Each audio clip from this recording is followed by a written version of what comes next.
So we're looking up right now what enchantments green even has in this set. I don't think they have a whole lot.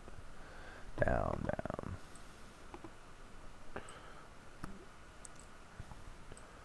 Nope, I'm seeing a bunch of white enchantments. Haven't even gotten down to green yet. There's blue. There's black.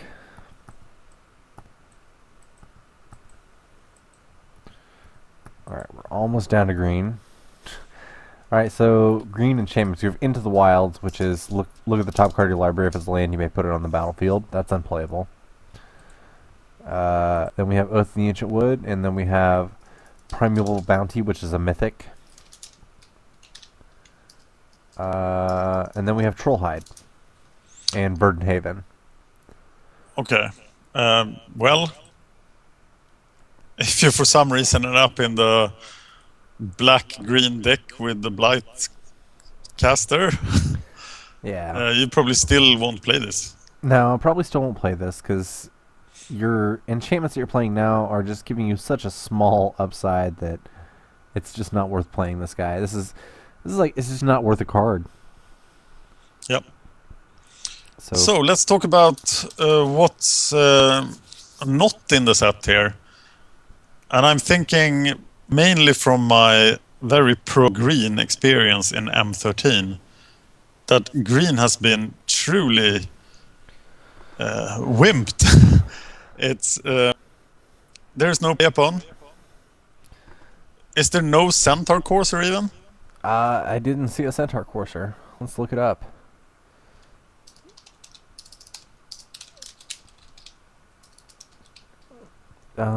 No, there's no Centaur Courser. There is a Mana Elf, but you wanted him for the Centaur Courser. Yeah. So green is really, really damaged here.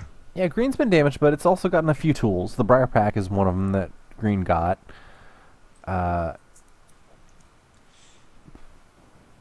else did green get? But there's no Primadox. There's like... well, there's no pack leader. But what about the green 3/3 for 2? We have a Colonian Husker. It's an Yeah, uncommon, that's granted, great. But it's very hard to make it come down turn 2. But yeah. it's probably the replacement for Santa Cruz. Is it common? It is an uncommon. Oh. So it doesn't replace Centaur Courser. It does not replace Centaur Courser. Sadly. We get a Root Walla back. Yeah, and that's Which not is okay. too exciting. We get Rumbling Baloth. That's, at Four, least four, that's four. something. That is an. And a 4/4 for 4 is much better than a 3/3 for 3, right? Yes. Then we also get Trollhide. And I don't know. I think green still is going to be okay.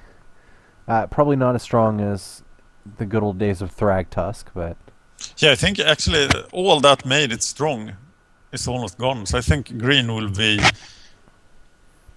Rumbling Baloth is the one thing. And Giant Growth, of course, which is a lot better than Titanic Growth. yeah. But all these Brindle Boars and Root Valla stuff, that's really down a level from the last set. But at least there are no pingers in the set. Yeah, there's... We didn't see any And no pingers. We saw tappers. the Rod of Ruin. Tappers. Yeah, I didn't see any tappers. So, what else is not here in the set that you noticed? Blue has improved Yeah, significantly. I think blue was just not really playable in M13, if I'm right. It sort of It was the It worst was- color, but the set was fairly balanced. So you could make a blue deck. Yeah, I'm looking at these. We don't have... we still have Tomb Scour, unfortunately. That's taking up a common spot that could be used better places, but... I like a couple of the... Particularly the blue cards. Nephalia Seaskite, or whatever. Yeah. And... Some of the cards are pretty nifty, and I can't wait to try some of them, for sure. Get Coral Merfolk instead of Merfolk of the Pearl Trident is a lot better. Yeah. We get Clone back. We get Colossal Whale, which is just awesome. I want to draft a Colossal Whale so bad. And Time Ebb, Air And Time. Servant. Yeah, I think you're getting good things here. Um, What about Black? so Black, I think, has probably improved the most. I think Black was arguably the strongest color in M13. So I'm not too sure about that. Doomblade versus Murder, I think it's, yeah, maybe a little small edge to Doomblade. Yeah, you get the blood from Blood and Vampires, which are pretty sweet. Pretty Uh, good. Then I'm looking at the rares in Black, and that's what's really like. Those are the types of things that are forcing me to go Black. Is when I grab this 2-for-1, 3-1 Intimidate that I get to just randomly remove a thing in their hand from the game. I get Diabolic Tutor. I get Dark Prophecy. So I'm liking Black a lot here. And oh yeah, I think I already told you my favorite rare from the set so far is Liliana's Reaver. Yep. So, so I'm thinking if I open a Black rare, I'm probably just going to go Black. And you probably won't be in trouble for doing so. There, it looks like Black is pretty solid. Definitely. And getting a Cursed Spirit instead of Tormented Soul is a big improvement. Yeah. So what about Red? If there was Red one to me color... looks- Yep. Red to ahead. me looks really weak. Am I wrong about that? I think red looks really weak. It was the underdrafted color of M13. It wasn't that weak as it seemed, and it might be the case here. But it does look pretty weak. Yeah. Do we have 2 common removal? Yes, we do. Chandra's Outrage and Shock. Yep, and A lot of bad stuff. Chandra's Outrage is a very, very good removal spell. Yeah. And that just might be the thing that if people are underdrafting red, I'm probably going to grab a whole bunch of Chandra's Outrages and be very happy to do so. But red just doesn't seem like it has the creature backup to support, the Flames of the Firebrand and the Chandra's Outrage and whatnot. Like most of the creatures are just really bad. They are really bad. The Flames of the Firebrand is... The other 2 super good uncommons from M13 are gone. Nighthawk and Talon's Invocation. Yeah. So, and the way you noted that red was underdrafted was that you were getting volcanic geysers really late in M13. And that's a pretty good card to get late.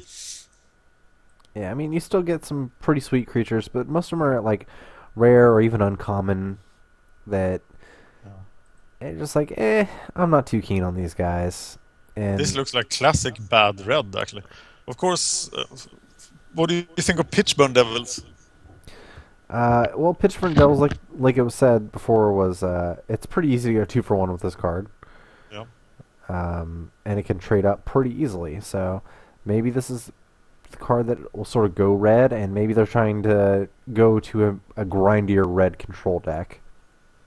Looks grindy. For sure.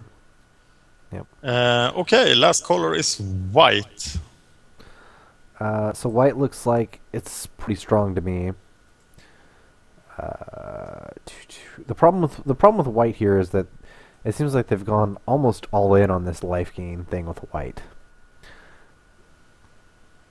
Which is good for the life gain deck, but maybe worse for other things. Yeah. It looks like white has lost a lot of its like weenie rush strategy and it became a very defensive color. And I'm not so sure I like that plan. That could slow down the format significantly. Yeah, I'm just looking at it and like... But there are no weenies at all, it's just Suntail Hawk. No, it's Sentinel Hawk, which doesn't even really... Yeah, it looks like... Compassion Knight, which doesn't qualify either. Whoa! Yeah, are you seeing Yeah, what I'm saying? There's just no aggressive white creatures.